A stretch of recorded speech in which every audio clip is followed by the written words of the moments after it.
ఢిల్లీ పేలుడు ప్రాంతాన్ని పరిశీలిస్తున్నారు హోంమంత్రి అమిత్ షా. ఆయన అక్కడకు చేరుకుని అసలు ఎక్కడ పేలుడు జరిగింది, ఆ సమయంలో ఎంత రద్దీ ఉంది ఆ ప్రాంతమంతా అని కూడా అక్కడ ఉన్న అధికారులతో మాట్లాడి పూర్తి విషయాన్ని తెలుసుకుంటున్నారు. అంతకుముందే ఆసుపత్రికి వెళ్లి అక్కడున్న క్షతగాత్రులతో కూడా మాట్లాడారు, వాళ్ళను పరామర్శించారు అమిత్ షా. ఆ తర్వాత ప్రస్తుతం ఆ పేలుడు జరిగిన స్పాట్లో ఉన్న బలగాలతో ఆయన అడిగి వివరాలు తెలుసుకుంటున్న దృశ్యాలు కూడా మనం చూడొచ్చు. పేలుడు జరిగిన సమయంలో అక్కడ పరిస్థితి ఏ విధంగా ఉంది, ఎన్ని కార్లు డ్యామేజ్ అయ్యాయి, అందులో ఎంతమంది ప్రయాణికులు ఉన్నారు ఏంటి అని ఈ విషయాలన్నీ కూడా ఆయన అడిగి తెలుసుకుంటున్న దృశ్యాలు మనం చూడొచ్చు. ఢిల్లీ పేలుడు ప్రాంతాన్ని పరిశీలిస్తున్నారు హోంమంత్రి అమిత్ షా. అంతకుముందు అమిత్ షాకి ఫోన్ చేసి ప్రధాని మోదీ కూడా జరిగినదంతా కూడా అడిగి తెలుసుకున్నారు.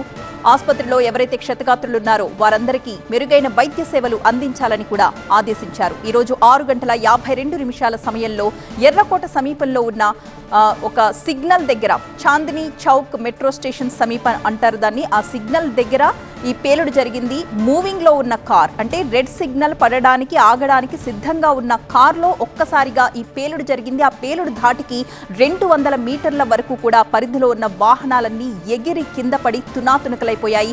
ఆ వాహనాలు కూడా నిప్పు అంటుకుని అవి పూర్తిగా తగలబడిపోయిన దృశ్యాలు కూడా మనం చూడొచ్చు. ఆ సమయంలో ఆ కార్లలో ఉన్న వాళ్ళందరూ కూడా మృత్యువాత పడ్డారు. 13 మంది అక్కడికక్కడే మృత్యువాత పడ్డారు.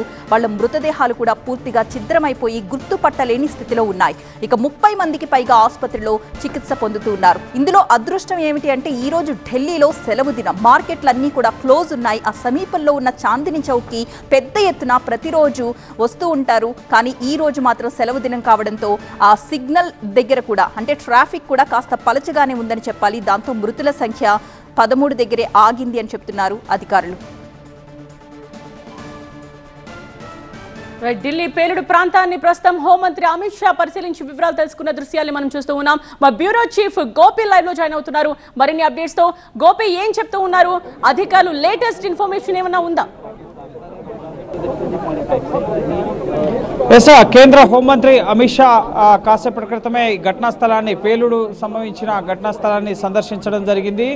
ఎన్ఎస్జీ, ఎస్పీజీ అలాగే ఏటీఎస్ బృందాలతో పాటుగా ఫోరెన్సిక్ ల్యాబ్కి సంబంధించిన బృందాలు ప్రస్తుతం ఎవిడెన్స్ని సేకరిస్తున్నాయి. ఘటనా స్థలంలో ముఖ్యంగా పేలుడు జరిగిన ప్రాంతంలో పరిస్థితుల్ని కేంద్ర హోంమంత్రి అమిత్ షా పరిశీలించారు. అధికారులు ప్రాథమిక సమాచారాన్ని అమిత్ షాకు వివరించడం జరిగింది. ఏ విధంగా ఈ పేలుడు సంభవించింది, అలాగే ముఖ్యంగా ఎంతమంది, ఎన్ని వాహనాలు ఎఫెక్ట్ అయ్యాయి, పేలుడు తీవ్రత ఎంత మేరకు ఉంది అన్న అంశాలని నేరుగా స్వయంగా కేంద్ర హోంమంత్రి అమిత్ షా ఘటనా స్థలానికి వచ్చి పరిశీలించడం జరిగింది. అంతకుముందు ఎల్ఎన్జేపీ ఆసుపత్రికి వెళ్ళి ఇటు బాధితులను, ఇటు మృతుల కుటుంబాలను, అలాగే గాయపడిన వారిని పరామర్శించడం జరిగింది. అలాగే ఇటు ఫోరెన్సిక్ బృందాలు ప్రస్తుతం ఆధారాలను సేకరిస్తున్నాయి. ఎస్పీజీకి సంబంధించిన బాంబ్ డిస్పోజల్ టీమ్స్ అలాగే డాగ్ స్క్వాడ్స్ కూడా ఘటనా స్థలికి చేరుకుని ముమ్మరంగా ముఖ్యంగా ఈ పేలుడు సంభవించిన తరువాత ముఖ్యంగా అక్కడ దొరికే క్లూస్ ఆధారంగానే ముఖ్యంగా ఎటువంటి ఎక్స్ప్లోజివ్స్ వాడారు, అలాగే ఇది ఆత్మాహుతి దాడిగా కూడా తెలుస్తోంది. రన్నింగ్లో ఉన్న వెహికల్ స్లోగా వచ్చి I-20 vehicle, Haryana registered vehicle, ముఖ్యంగా ఈ వాహనం నదీం అనే వ్యక్తి పేరు మీద రిజిస్టర్ అయి ఉంది. సో ఎక్స్ప్లోజివ్స్ ముఖ్యంగా ఏవేవి ఈ పేలుడికి కారకమయ్యాయి అన్నదానికి సంబంధించిన ఎవిడెన్స్ని ప్రస్తుతం దర్యాప్తు బృందాలు సేకరిస్తున్నాయి. సో ఈ సేకరించిన ఆధారాల ప్రకారం ముఖ్యంగా ఈ ఘటనకు సంబంధించి ఏ విధంగా ఈ పేలుడు సంభవించింది అన్న విషయాల్ని వెలుగులోకి తీసుకొచ్చే ప్రయత్నం చేస్తున్నారు. ఇప్పటికే జైషే మహమ్మద్కు సంబంధించిన టెర్రర్ మాడ్యూల్స్ని ఇటు జమ్మూ కాశ్మీర్ పోలీసులు పట్టుకోవడం జరిగింది. సో వారికి ఈ ఘటనకు ఏమైనా లింక్స్ ఉన్నాయన్న కోణంలో కూడా ప్రస్తుతం ఎంక్వైరీ జరుగుతోంది. అలాగే హర్యానా రిజిస్టర్డ్ నెంబర్ వెహికల్ కావడంతో హర్యానాకు కూడా ఒక స్పెషల్ సెల్ పోలీసుల బృందం వెళ్ళినట్లుగా తెలుస్తుంది. ఈ వెహికల్ ఎక్కడి నుంచి వచ్చింది, ఏ రూట్లో వచ్చి ఢిల్లీలోకి ఎంటర్ అయింది, అక్కడ సీసీటీవీ ఫుటేజ్ని, ముఖ్యంగా వెహికల్ ఎక్కడెక్కడ ఆగుతూ వచ్చింది అన్న కోణంలో కూడా ప్రస్తుతం ఎంక్వైరీ అనేది జరుపుతున్నారు. ప్రధాని నరేంద్ర మోడీ కూడా ఈ ఘటన పైన విచారం వ్యక్తం చేస్తూ బాధిత కుటుంబాలకు సంతాపాన్ని తెలియపరచడం జరిగింది. గాయపడిన వారు త్వరగా కోలుకోవాలని చెప్పి ప్రధాని ఆకాంక్షించారు. ఎప్పటికప్పుడు కేంద్ర హోంమంత్రి అమిత్ షా పరిస్థితిని సమీక్షిస్తున్నారన్న విషయాన్ని ఎక్స్ ద్వారా పోస్ట్ చేయడం జరిగింది. అలాగే రాజ్నాథ్ సింగ్ కూడా ఘటన విచారకరం అంటూ కూడా ఆయన కూడా మృతుల కుటుంబాలకు సంతాపం తెలపడం జరిగింది. సో ఓవరాల్గా ప్రస్తుతం ఎంక్వైరీ అనేది జరుగుతోంది. ఎస్పీజీ, ఎన్ఎస్జీ, ఎఫ్ఎస్ఎల్తో పాటుగా ఏటీఎస్, ఢిల్లీ పోలీసులు ఈ విధంగా ముఖ్యంగా వివిధ దర్యాప్తు బృందాలు ప్రస్తుతం ఫోరెన్సిక్ నిపుణుల ఆధ్వర్యంలో క్లూస్ని సేకరిస్తున్నాయి. ఇంకా ఏ ఉగ్రవాద సంస్థ కూడా ముఖ్యంగా ఈ పేలుడికి తామే బాధ్యులమని ఇప్పటివరకు అయితే ప్రకటించలేదు.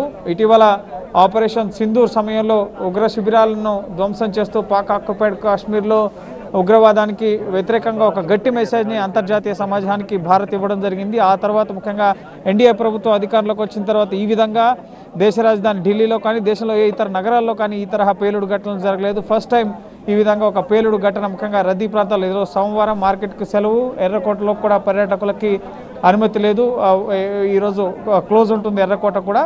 సో భారీగా ముఖ్యంగా ఈ ట్రాఫిక్ సమయంలో కూడా ముఖ్యంగా ఈవినింగ్ టైంలో చాలా తక్కువ మందే ముఖ్యంగా ప్రాణ నష్టం కూడా చాలా తగ్గిందనే చెప్పాల్సి ఉంటుంది. అయితే ఇంకా గాయపడిన వారి సంఖ్య అధికంగా ఉంది. సో మృతుల సంఖ్య పెరిగే అవకాశం ఉంది. చూడొచ్చు ఈ సిగ్నల్ వద్దనే ముఖ్యంగా ఎర్రకోట మెయిన్ గేట్ వద్ద సిగ్నల్కి సీసీటీవీలు ముఖ్యంగా అమర్చి ఉంటాయి. ఈ ఎర్రకోట పరిసర ప్రాంతాల్లో కూతవేటు దూరంలో జమా మసీద్, అలాగే ఎర్రకోటకి ఆపోజిట్లోనే ఇటు జైన్ మందిర్, అలాగే ఇటు చాందీ చౌక్ మార్కెట్తో పాటుగా రద్దీ ప్రాంతం ఎప్పుడు కూడా ఇక్కడ సీసీటీవీ పర్యవేక్షణ ఉంటుంది. సుమారు 300 సీసీ కెమెరాలు ఈ చుట్టుపక్కల ఉంటుంటాయి. సో వాటన్నిటిని కూడా ప్రస్తుతం పోలీసు బృందాలు పరిశీలిస్తున్నారు.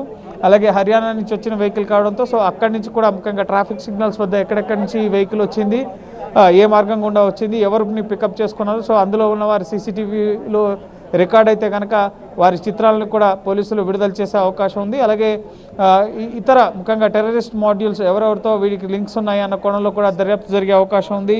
ఎన్ఐఏ అలాగే ఎస్పీజీ ఎనర్జీ బృందాలు రంగంలోకి దిగాయి కాబట్టి ఇటు జమ్మూ కాశ్మీర్లో ఉగ్రవాద సంస్థలతో లింకుల్లో ఉన్నవారు ఎవరైతే అరెస్ట్ అయ్యారో సో వారికి ఇప్పుడు ఈ ఆత్మాహుతి దాడిలో ముఖ్యంగా కారు పేలుల్లో ముఖ్యంగా కారు స్లోగా వచ్చి పేలిపోయింది. సో ఆ సమయంలో ప్రయాణికులు కూడా ఉన్నారని చెప్పి ఢిల్లీ పోలీస్ కమిషనర్ సతీష్ వెల్లడించడం జరిగింది. సో వాటి ఆధారంగా ముఖ్యంగా ఘటన ముందు సీసీటీవీ ఫుటేజ్లను పరిశీలించి ఆ కారు ఎక్కడి నుంచి వస్తుంది అన్న కోణంలో కూడా ముఖ్యంగా ఇందులో ఐఈడీ ఎక్స్ప్లోజివ్స్ ఉంచారా, ఎందుకంటే 2900 కిలోల పేలుడు పదార్థాలని ముఖ్యంగా నిన్న ఈరోజు జరిపిన సోదాల్లో జమ్మూ కాశ్మీర్ పోలీసులు ముఖ్యంగా సీజ్ చేయడం జరిగింది. సో పెద్ద ఎత్తున దేశంలోకి ఆర్డీఎక్స్ ఐఈడీ పేలుడు పదార్థాలు కూడా వచ్చినట్లుగా ఇంటెలిజెన్స్ వర్గాల నుంచి వస్తున్న సమాచారం. సో ఎక్కడెక్కడ వీటిని ఉంచారు, ఏ రాష్ట్రాలకు తరలించారు, ఇంకా ఈ తరహా బాంబ్ బ్లాస్ట్లు ఏమన్నా చేయబోతున్నారా, లేక ఉగ్రవాదుల్ని ముఖ్యంగా వైట్ కలర్ ఉగ్రవాదులు ముఖ్యంగా డాక్టర్ల పేరుతో చలామణి అవుతూ ఇటు ఐఈడీ ఎక్స్ప్లోజివ్కి సంబంధించిన అమోనియం నైట్రేట్ ఇలా ఇతర పేలుడు పదార్థాలని వారి వద్ద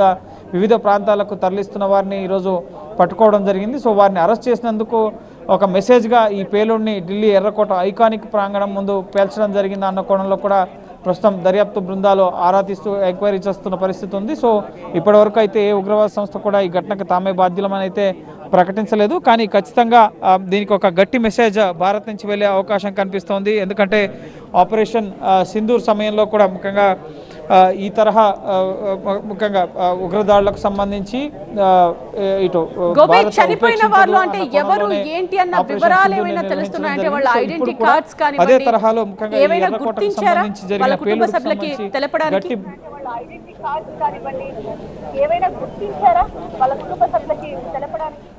ఎస్, ఇప్పటి వరకు మనకంతున్న సమాచారం ప్రకారం ముఖ్యంగా మృతులంతా కూడా యూపీ అలాగే హిమాచల్ ప్రదేశ్, ఉత్తరాఖండ్ ఈ రాష్ట్రాలకు సంబంధించిన వారు, గాయపడిన వారు లిస్ట్ ముఖ్యంగా ఎల్ఎన్జేపీ లోక్ నాయక్ జయప్రకాష్ ఆసుపత్రి నుంచి లిస్ట్ అనేది రావడం జరిగింది. సో అందులో ఢిల్లీ, యూపీ అలాగే హిమాచల్ ప్రదేశ్ ఈ రాష్ట్రాలకు సంబంధించి ఉత్తరాది రాష్ట్రాలకు సంబంధించిన వారు ఎక్కువగా ఉన్నారు. సో వారికి సంబంధించి కుటుంబ సభ్యులకు సమాచారాన్ని ఇవ్వడం జరిగింది.